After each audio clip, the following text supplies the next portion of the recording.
Extra Mile, Chapter 1B, Greyhound, December 1980. Coach Duke, who had bailed Greyhound out of many difficult and sometimes dangerous situations over the past several years, welcomed the invitation to visit with his former star running back. They met early on a cold December Saturday morning in Duke's office, located adjacent to the Indians' football field and its surrounding cinder track in one of the many temporary buildings that housed the football coaching staff. Duke had not heard the quiet and reserved Greyhound enter the building's reception area due to the racket being generated by the heating unit in the coach's suite of offices. Greyhound had spent many hours in this poorly constructed building before and after his high school workouts, observing game films. Coach Duke, a widower of nearly 10 years, had frequently met with him in the early morning hours before school during his high school years to share Greyhound's favorite breakfast meal, chocolate-iced donuts and milk.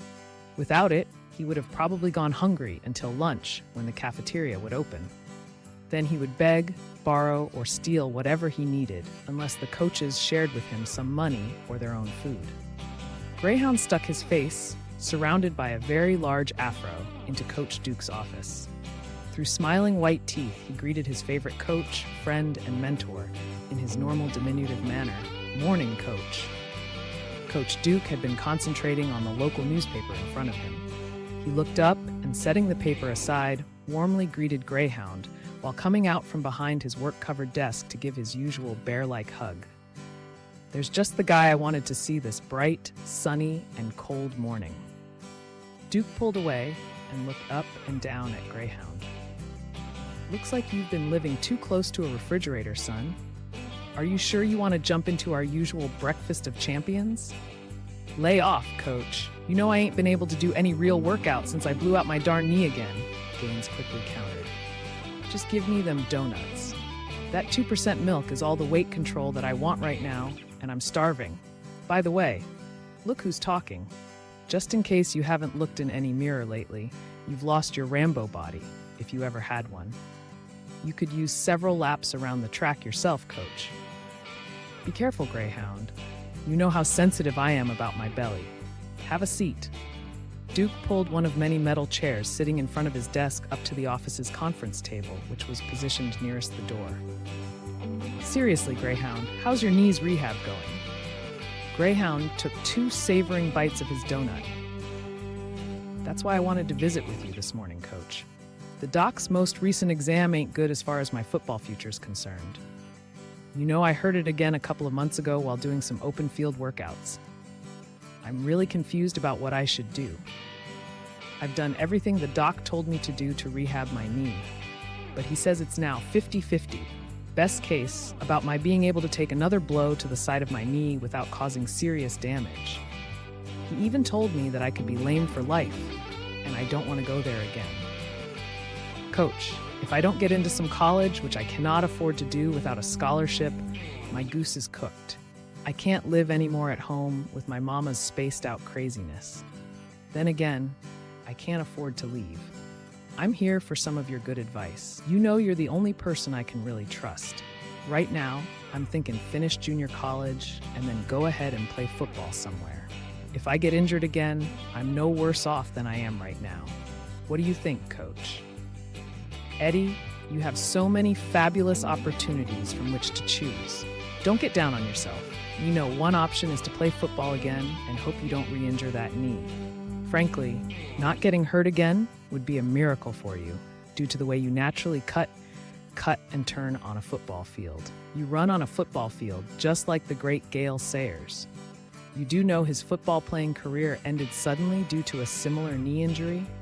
And if yours is damaged again, you can expect to suffer some serious long-term consequences, just like Sayers did. We also know that you may have 2 scholarship offers, pending the completion of some additional college prep work at junior college and passing a physical exam, which won't be an easy task. Also, you could begin a job here in Cherokee. I know several of our boosters, like Mr. Luxinger at the feed store or several local ranchers, would love to have you come to work for them. I'd offer you a job here on my coaching staff, but you must have at least graduated from junior college to qualify. and we really don't have any openings if you did. You know, Greyhound. Coaching would be a perfect long-term career choice for you. You could teach both football and track, and I know you would love working with the athletes. So what would you do, Coach, if you were me? Career-wise, Greyhound. That's easy since I've already done it. After changing his sitting position and wiping his mouth to remove chocolate icing from his lips, as far as your next move, I'd first never spend another night at your mama's house, barring her accepting Jesus Christ as her Lord and Savior. There is nothing but trouble waiting for you there. Then, I would move into the extra bedroom that I have out at my place. You can work chores around the place for room and board. Next, I would complete the junior college degree with flying colors. Like it or not, Greyhound, you've got to focus on those grades. Meanwhile, you can continue to rehab your knee, and that doesn't include eating donuts every morning, with most of the required exercises being done in our facilities starting tomorrow and continuing over the holidays. Assuming you pass a physical exam to again play football, I'd then have to decide whether or not the short-term thrills of playing football would be worth the long-term risks.